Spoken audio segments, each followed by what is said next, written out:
अध्यक्ष साहेब 2023 अर्थसंकल्प दाखल करण्यात आलेला अर्थसंकल्पाची पाचवी शेवटची काय होती?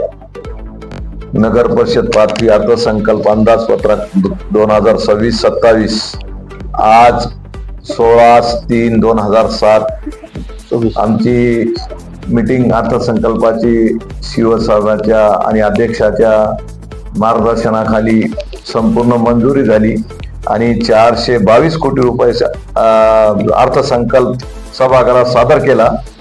त्याच्यात वाढवी पाणी पुरवठा योजना 150 कोटी रुपये, भुईर गटार योजना 110 कोटी रुपये, डॉक्टर बाबासाहेब आंबेडकर विकास योजना 5 कोटी रुपये, दलित उत्तर योजना 10 कोटी रुपये, विशिष्ट नगर सुविधा योजना 10 कोटी रुपये, विशेष वैशिष्ट्यपूर्ण योजना 10 कोटी रुपये, नगर उत्थान योजना 8 कोटी रुपये, नाविन्यपूर्ण योजना 50 लाख रुपये, अल्पसंख्या विकास निधी 50 लाख रुपये आणि दिव्यांग विकास निधी महसूल उत्पन्नाचं 5% व महिला बाल विकास निधी महसूल उत्पन्न 5% इत्यादी 422 कोटी रुपयामध्ये आम्ही तरतूद केलेली आहे।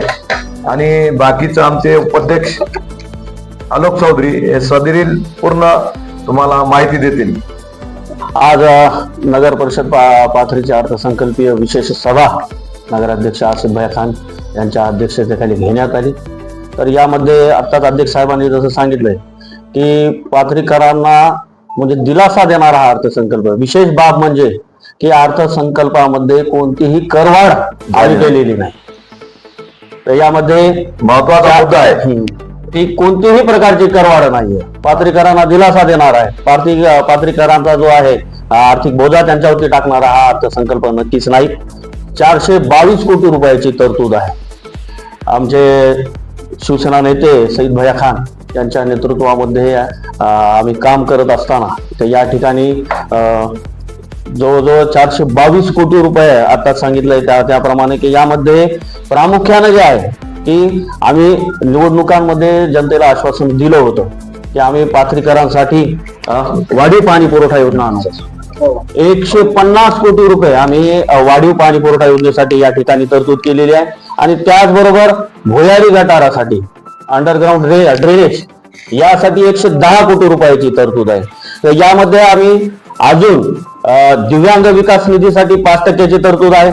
महिला बाल कल्याण महिला सक्षमीकरणासाठी या ठिकाणी आम्ही 5% तरतूद अर्थसंकल्पामध्ये केलेली आहे। एकंदरीत सर्वच बाबीचा या अर्थसंकल्पामध्ये विचार केलेला आहे आणि नगराध्यक्ष आसिफ भैया खान यांच्या नेतृत्वामध्ये काम करत असताना आम्ही पंचसूत्रीवरती या अर्थसंकल्पामध्ये भर दिलेला आहे। या पंचसूत्रीमध्ये स्वच्छता, शुद्ध पाणी पुरवठा, दर्जेदार रस्ते, दिवाबत्ती व्यवस्था आणि पाथरीकरांचं उत्तम आरोग्य यावरती ही आमची पंचसूत्री आधारित आहे। स्वच्छ, सुंदर व हरित पाथरी यासाठी सुद्धा आमचा या अर्थसंकल्पातून प्रयत्न आहे आणि या अर्थसंकल्प हा कोणत्या प्रभागापुरता नाही, तो संपूर्ण पाथरी शहराचा यामध्ये या अर्थसंकल्पामध्ये विचार केलेला आहे। नगर परिषदेच्या उत्पन्नातील शासकीय अनुदानाचा कर वसुली व मालमत्तातून जो निधी उभारला जातो याचा योग्य विनियोग करण्याचा या अर्थसंकल्पातून आमचा प्रयत्न आहे। या अर्थसंकल्पामध्ये विशेष करून या अर्थसंकल्पाला आम्हाला अपेक्षित होतं की विरोधी पक्ष जो आहे तो ह्या अर्थसंकल्पामध्ये पाथरी शहराच्या विकासामध्ये नक्कीच या ठिकाणी योगदान देईल, अर्थसंकल्पाला सहकार्य करेल, परंतु त्यांनी सहकार्याची भूमिका कोणतीही घेतलेली नाही। विरोधी पक्षामध्ये 17 वर्ष ज्यांनी राज्याच्या विधानसभेमध्ये प्रतिनिधित्व केलं असे सदस्य असताना आम्हाला वाटलं कुठेतरी विकास कामाला ते नक्की सहकार्य करतील, परंतु त्यांनी असहकार्याची भूमिका घेतलेली आहे। वास्तविक पाहता त्यांनी या सदस्यांनी आजच्या बैठकीला उपस्थित राहायला पाहिजे होतं, परंतु त्यांनी या बैठकीला उपस्थित नाही। परंतु आजचा हा अर्थसंकल्प नक्कीच आम्ही विकास काम पाथरीचं थांबणार नाही। सईद भैया खान यांच्या नेतृत्वामध्ये विकास चालू आहे। आसिफ भैया खान नगराध्यक्षांना आमचे सर्व नगरसेवक अगदी पाथरी शहराचे विकासासाठी रात्रंदिवस प्रयत्न करत आहेत। या अर्थसंकल्पामधून नक्कीच पाथरीचा मोठ्या प्रमाणावरती विकास होईल, नागरिकांना सामान्य नागरिकांना दिलासा भेटेल, एवढंच या निमित्तानं मी बोलतो। धन्यवाद। पाथरी शहरासाठी आपण जे तरतूद केली अर्थसंकल्पामध्ये त्यांचा विरोध करण्याचं कारण काय हे आमच्या लक्षातच येईना की विरोध कशामुळे झाला त्यांचा. आणि अर्थसंकल्प हा असतो की समजा याच्यात कमी करा, जास्त करा, हे लावा, रोड लावा, नाली लावा, हे लावा, ते लावा, हे असतंय. पण त्यांचा विरोध काय अर्थसंकल्पाला हे आम्हाला आतापर्यंत कळलं नाही. आणि मीटिंग मध्ये न येणं, अर्थसंकल्पामध्ये खोडा घालणं, हे आजपासून त्यांना सुरुवात केली. बाबा जनतेच्या कोणत्याही कामाला ते खोडा घालण्याचं काम करणार, याच्या पुढे मी ते करणार आहे. पण आम्ही सक्षमीकरण सगळे आम्ही नगरसेवक, नगराध्यक्ष आणि सरकार आमच्या पाठीशी असल्यामुळे आमचा काही होणार नाही. किती विरोध करू द्या, आम्ही जनतेसाठी काम करणार. आणि बाकीचा आमचा अमोल भाले पाटील थोडस त्याच्यावर स्पष्टीकरण देतील.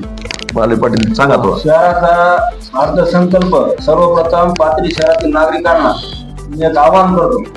गेल्या 35 वर्षांपासून पाथरी नगरपालिकेचा अर्थसंकल्प कसा असतो हे तुम्हाला आजपर्यंत पाहायला मिळालं नाही. या नगरपालिका निवडणुकांमध्ये आपण खरा लोकशाहीचा अधिकार आपण स्वतःला दिला आणि शिवसेनेची सत्ता या ठिकाणी आणली.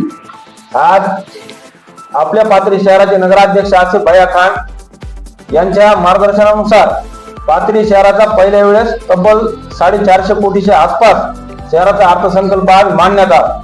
या ठिकाणी काँग्रेसचे 12 नगरसेवक मुद्दामून या अर्थसंकल्पाच्या मीटिंगसाठी गैरहजर राहिले. जसं आपले नगराध्यक्ष, उपनगराध्यक्षांनी सांगितलं की यांचं कारण काय.